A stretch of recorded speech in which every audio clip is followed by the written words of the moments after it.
let's get started. So we had a class on Monday talking about sodium borohydride. Right, so we're looking at a couple of reactions that involve this reagent here. And we said that sodium borohydride was able to reduce aldehydes and ketones.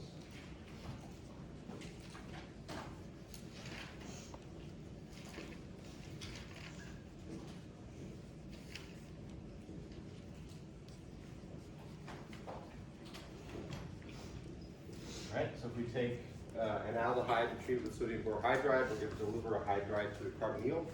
That's going to result in the formation of a primary alcohol.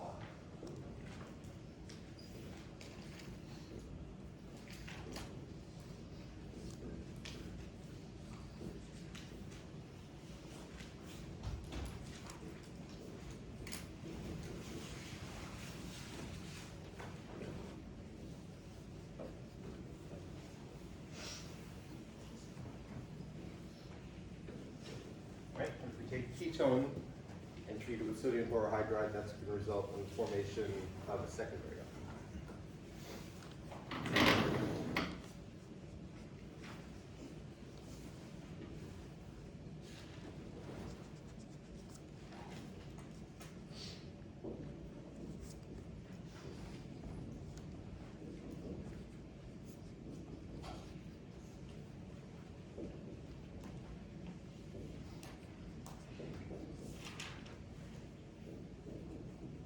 Right, we said that if we take an ester and use sodium borohydride to try to reduce that ester, no reaction is going to take place. Right, that reaction is way too slow to really observe any appreciable product formation. Right, we can take an ester, and so what was the reason that we gave for that? When we compare esters, ketones, and aldehydes. Esters not enough electrophilic. Good, right? So esters are less reactive, they're not electrophilic enough. So we need a stronger nucleophile in order to add to an ester. And that's where lithium aluminum hydride comes in.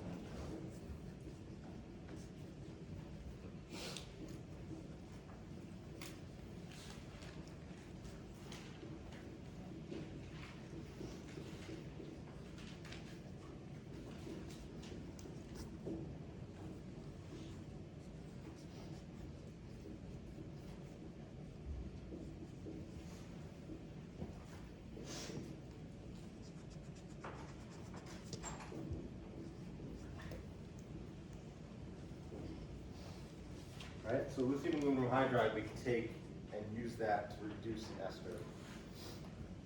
You see, whenever we reduce that ester with lithium aluminum hydride, we're doing it in two steps, right? So there's two sets of reagents that we have to use to affect this reduction. And just like with the reduction of an aldehyde, we're making a primary alcohol.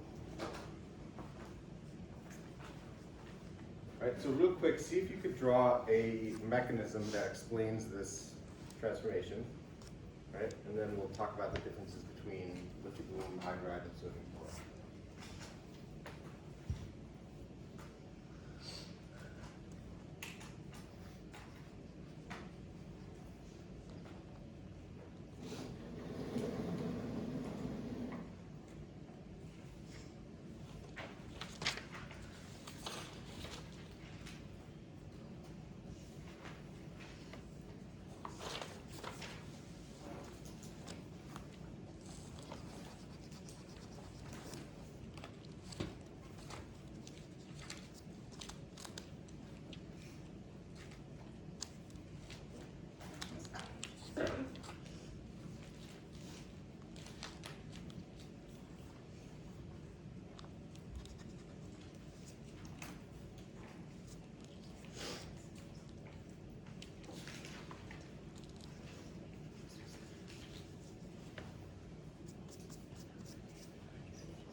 not sure, feel free to talk to your neighbor, don't one another out.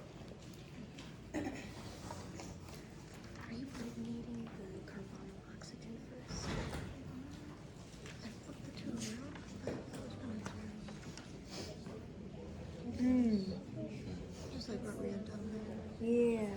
Since you put up the, so break the double bond. Yeah. I just have to flip these around.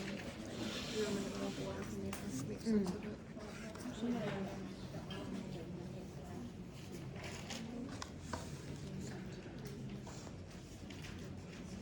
But I'm assuming it'll just be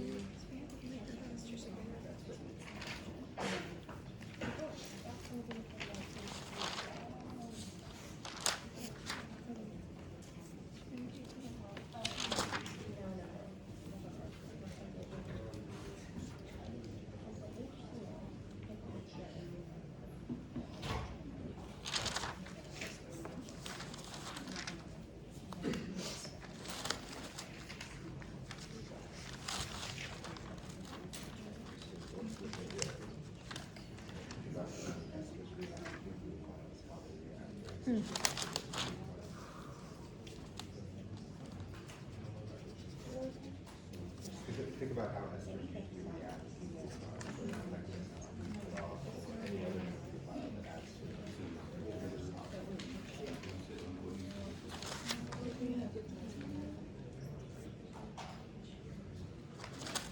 so we leave it.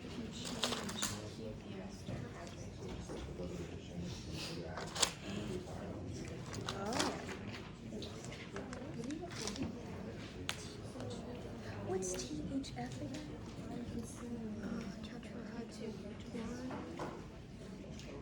How many people have a mechanism? Okay, how many people one more time trying to figure out a mechanism? Give you another minute or two. Right, don't make this more complicated than it needs to be, right? This is an ester. We've seen how esters react with nucleophiles, right? No matter the nucleophile, the mechanism looks more or less the same, right? Just a different nucleophile. So don't try to invent a new reaction pathway for esters. It's just going to, mechanisms going to look the same as any other nucleophilic addition.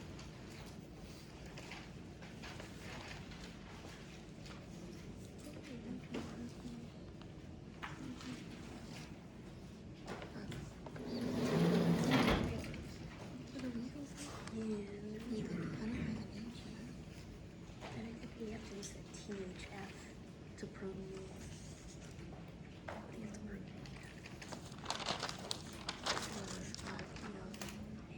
The oxygen.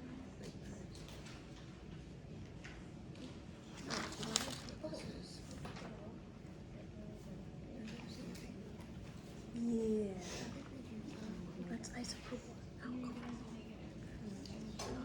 Not isopropyl. We have THF this time instead of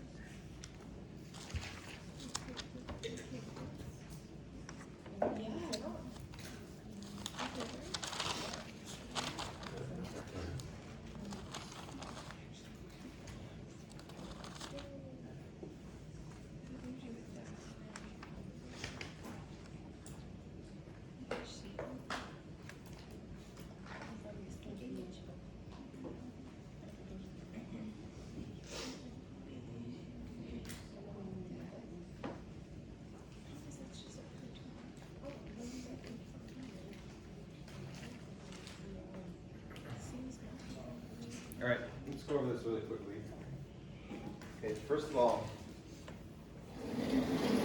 sodium borohydride, lithium aluminum hydride, they look the same, right? What's the relationship between boron and aluminum on the periodic table? There's one next to each other. Right, they're right above and below one another, right? So aluminum is right below boron, so chemically they should be very similar. Then what's the relationship between sodium and lithium on the periodic table? Same thing. Same thing, right? One right above the other, right? So aluminum is below boron on the periodic table, sodium is below lithium on the periodic table. So we would expect these to more or less react the same way, right? Not the same atoms, but atoms within the same column, right? When we looked at sodium borohydride the other day and how it reduces aldehydes, we explained that reduction mechanistically by drawing an arrow through the boron-hydrogen bond, right? So that's the sigma electrons that are the nucleophilic electrons, and that's delivered to the carbonyl carbon, right? So this could be any other nucleophile, and we can more or less show the same arrow because we've learned that whenever nucleophiles add to aldehydes, they're going to add to the carbonyl carbon, right? With lithium aluminum hydride and esters, it's going to be the same thing, right? We're going to draw the arrow through the aluminum hydrogen bond, right, pointing toward the carbonyl carbon, and we're going to break the carbon oxygen pi bond.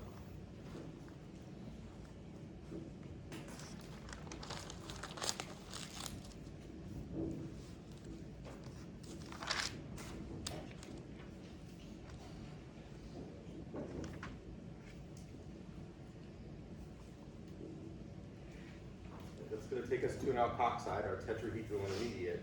Right? What happens to esters? When if we add a nucleophile to an ester, what's the next step always going to be? I just went through a whole chapter where we looked at carboxylic acid derivatives and the mechanisms of nucleophilic addition.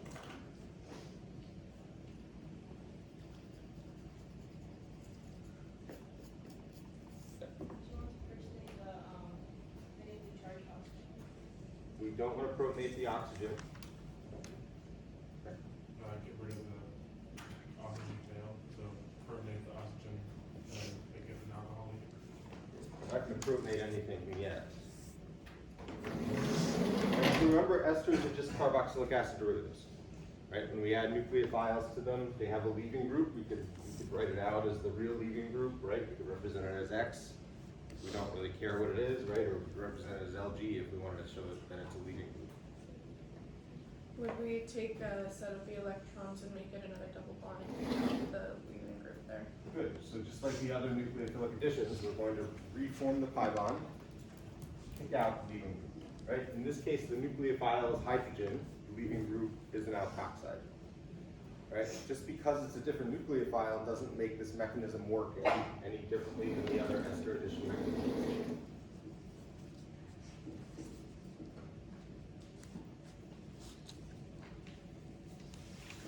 Right? And so what's our intermediate in this reaction?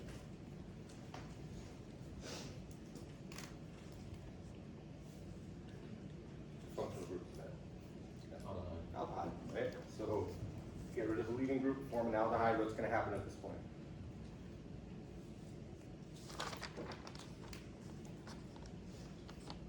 Do we need to protonate the double bonded oxygen?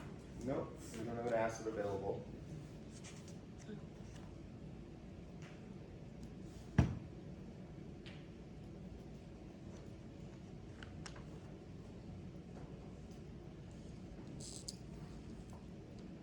We should just do the same thing again. Great, right? So we're in the same reaction conditions. We have lithium aluminum hydride, so we're just going to take another molecule of the aluminum hydride and add that a second time to the new carbonyl.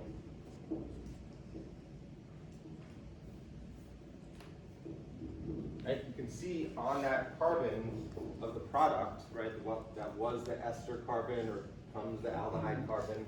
We have two hydrogens attached to that carbon. Right? Both of those hydrogens come from the aluminum hydride in this reaction.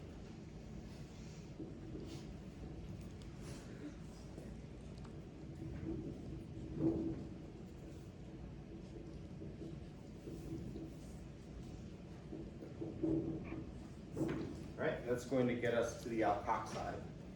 Right? At this point, the reaction is done. Right? This can sit in the lithium aluminum hydride and THF for an indefinite period of time and nothing's going to happen. Right? So if we have any reagent left over, it doesn't matter. So at this point, we'll quench the reaction with water and acids.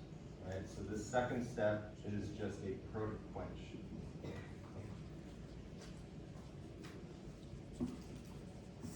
Right? And all that means is that anything that doesn't have a proton at the end of the reaction gets a proton. Right? Gets a proton. So at the end of the reaction, right, the oxygen of the alcohol is not going to be protonated because the reagents that we use are basic. So we do a quench at the end to add that proton. And that gets us to our alcohol product.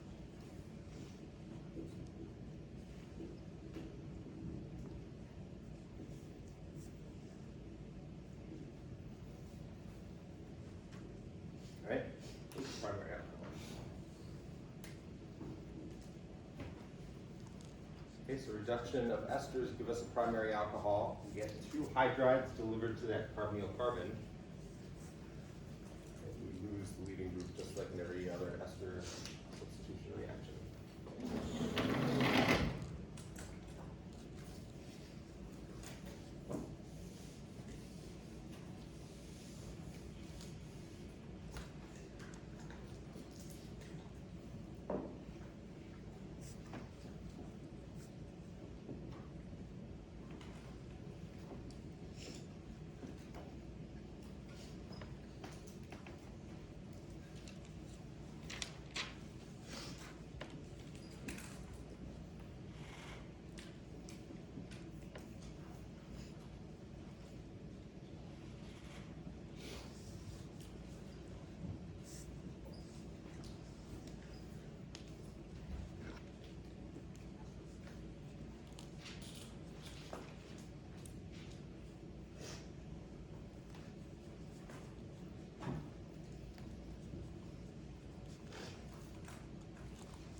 Okay, so what I want to do is compare lithium aluminum hydride and sodium borohydride. All right, so we saw sodium borohydride can reduce aldehydes and ketones, but anything less electrophilic than those, right, less reactive like esters, sodium borohydride is not going to be able to add to those carbonates, right? So why was THF included in the last reaction? Yeah, so we're going to talk about that. Right? So we need a different reducing agent, something that's more nucleophilic, something that's more reactive, in order to react with the less electrophilic carbonyl carbon of esters. And so we choose lithium aluminum hydride. And I'm going to talk about how that's more reactive and why it's more reactive. All right, so we can take borohydride, sodium borohydride, put it into water, and we can observe a really slow reaction where this acts as a base, collects the proton from water, produces sodium hydroxide and borane, and then hydrogen gas. Right? And you can actually see this. You put this in water and see bubbles slowly start to form. Right? And those bubbles are the hydrogen gas. But this reaction is really slow. All right? It would take hours in order for this to happen.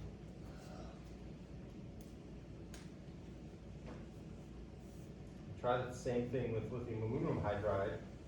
You risk starting a fire.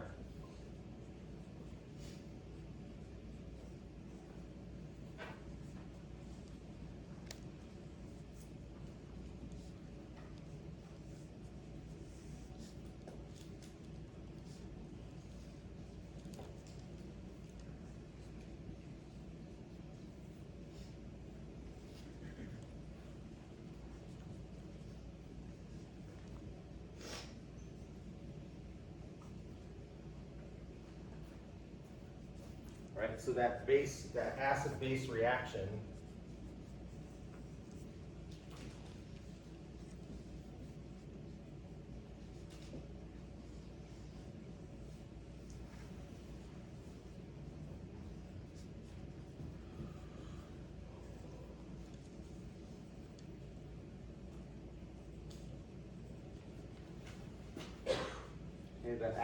reaction comes from the metal hydrogen sigma bond, right? So that metal could be aluminum or boron, right? Pulling a proton from water, okay, and that's going to form H2, and then the others as well, so hydroxide and the alane and the borane.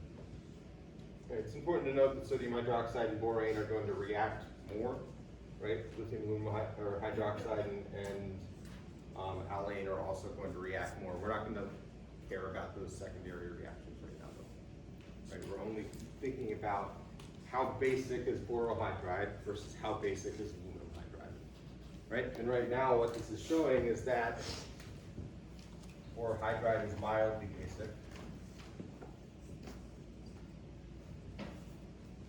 Right? Whereas aluminum hydride is very basic.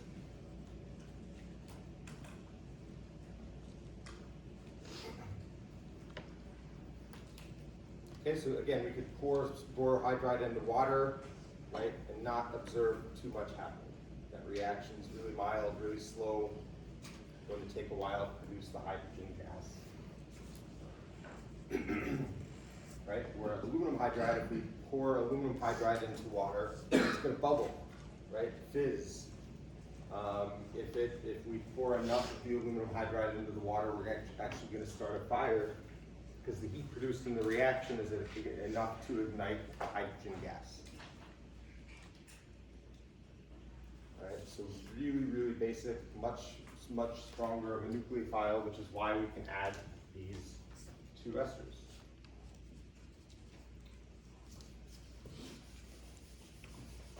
All right, so why would lithium aluminum hydride be a stronger nucleophile? Why do the hydrogens around that, why are they more nucleophilic?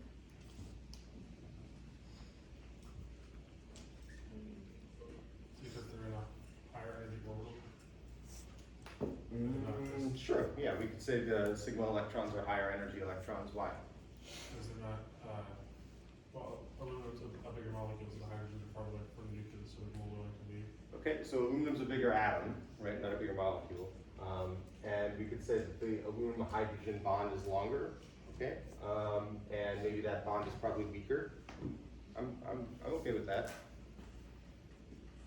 Anything else?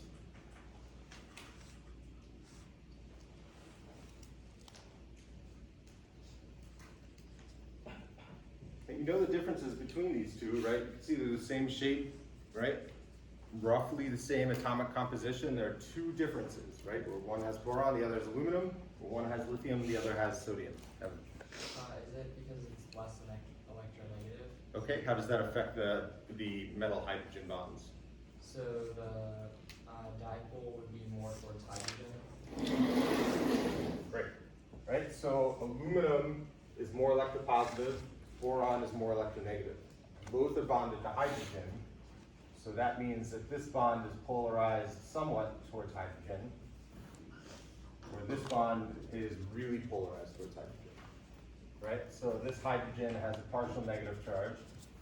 This hydrogen has a much greater partial negative charge, right? So because the bonds in aluminum hydride are much more polarized towards hydrogen, those hydrides are going to have a greater electron density, right? Greater partial negative charge, and be more nucleophilic as a result.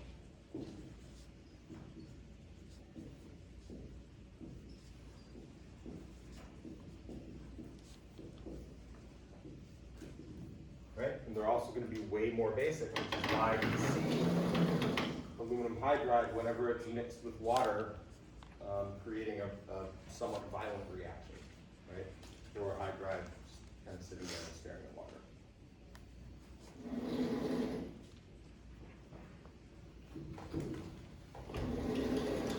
Right, the other difference in these, so I would say that's kind of the major difference. The other one is a little harder to figure out because we haven't talked about it too much. And that's the role of the alkaline metal.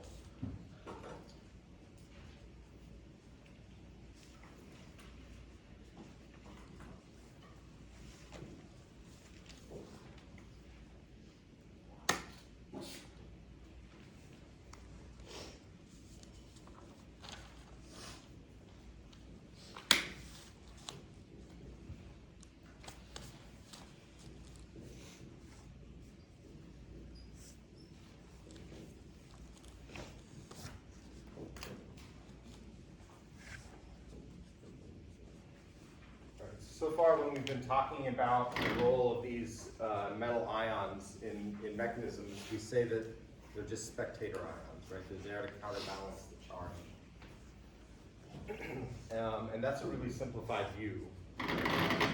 We're still not going to use them in mechanisms, right? We're still not going to show arrows pointing to them or electrons flowing to them. But we do have to understand that they're doing more than just sitting there waiting for a reaction to happen, right?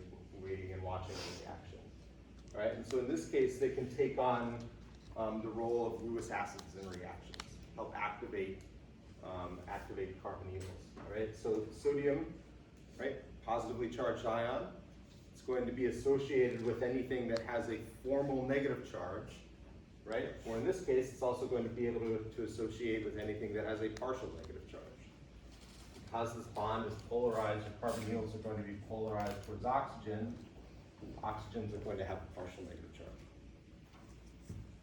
All right, so we can kind of think of these in carbonyl chemistry anyway, we can think of these metal ions kind of like protons that help activate a carbonyl, right? It's not exactly a proton, not as powerful of an activator as a proton, right? But it can still be associated with the partially negative oxygen and help polarize that bond a little more, right? Activate that carbonyl a little more beyond just its normal state.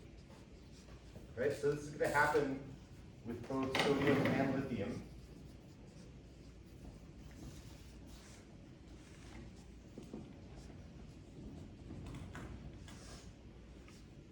All right, which is going to be able to do a better job of activating the carbonyl?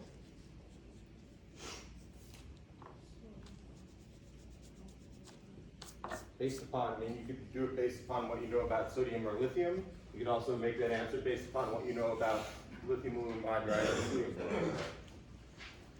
which is going to make the carbonyl more reactive.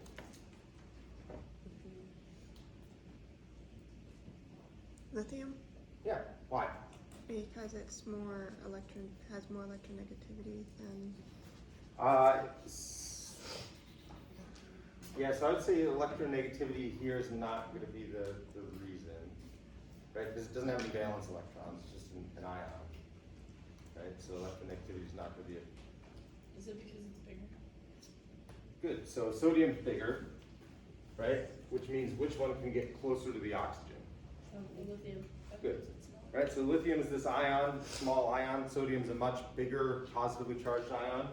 Both have a charge of +1, but you would imagine that the smaller, more concentrated positive charge that can get closer to the oxygen is going to be able to activate it more, right? The larger ion that can't get as close to the oxygen, right, can't pull electrons or affect the electron density away, around oxygen as much, that's going to be sodium. Right? So lithium aluminum hydride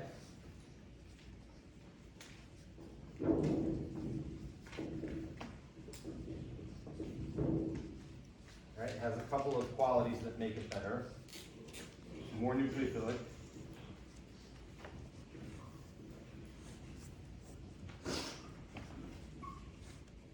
Right? More nucleophilic hydrides.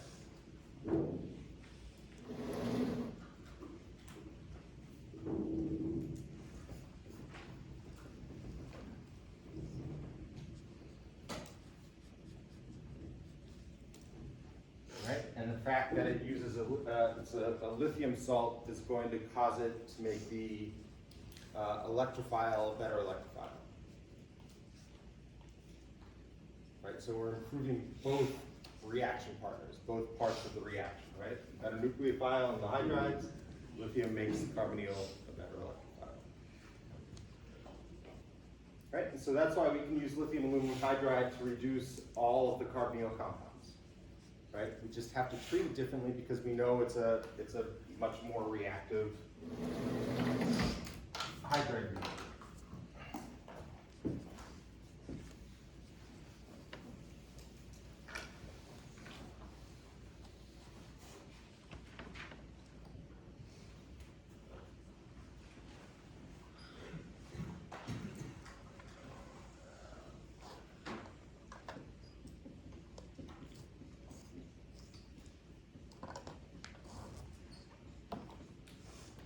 Okay, so what's going to be the problem with this reaction here, where we take an aldehyde, we treat it with lithium aluminum hydride and isopropyl alcohol? Why won't this reaction go?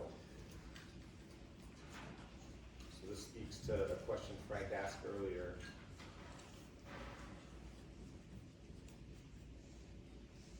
Yeah. Because lithium would get in the way. So like it would just try to it would mess with the oxygen, and then the H's on the aluminum whatever would go. So lithium's not going to get in the way. So lithium would interact with the carbonyl or with the alcohol the same. So what else is going on here? So So if you look at the way that we use lithium aluminum hydride before, right? Lithium aluminum hydride was paired with THF as a solvent, right? And then we had a separate step for protonation. Here, this is all, I'm proposing all just one step. So we have lithium aluminum hydride, the alcohol, and the aldehyde all in the reaction at the same time.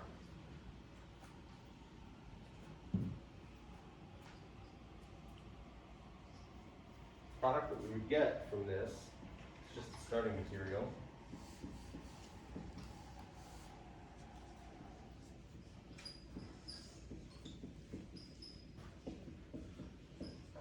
Right? We'd see the alkoxide salt from the solvent. We'd also see some hydrogen. So what's going on here?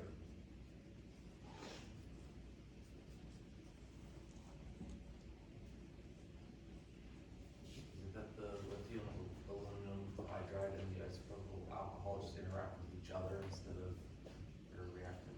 Yeah, so we said lithium aluminum hydride is a really good base, right? It's so good that we have to avoid using product solvents whenever we employ lithium aluminum hydride, right? So sodium borohydride reactions are run in these alcohol solvents because the alcohol is going to react with the sodium borohydride that much, right? So lithium aluminum hydride, on the other hand, is very basic. So as soon as we mix these two, an acid-base reaction is going to occur where we pull the proton, right? Basically destroy our lithium aluminum hydride, get our alkoxide, and then we have nothing left to reduce the aldehyde, right? So whenever we run these reactions with lithium aluminum hydride, we have to treat that reagent differently.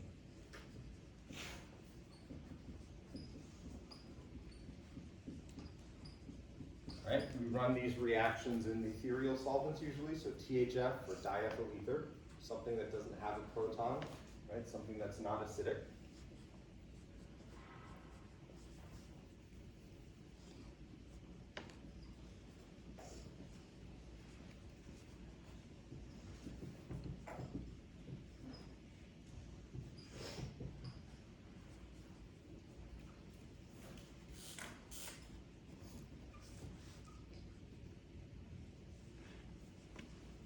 Right? Because this reagent is basic, right? The conditions that we're using in that first step are also basic. Okay, so we deliver our hydride, we make the alkoxide, right? Primary precursor to the primary alcohol. But we need something to add a proton to that alkoxide, so we always add a second step where we're doing this product quench. Right, so we're just using acidic water, mildly acidic water, and that's going to add a proton to the oxygen and give us our alcohol.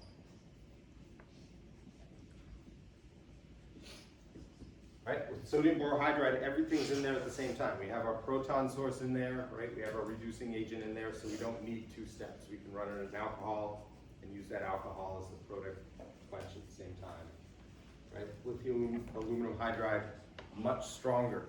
Right, so we can't run these in alcohol, so we need a second step, right, that adds the proton.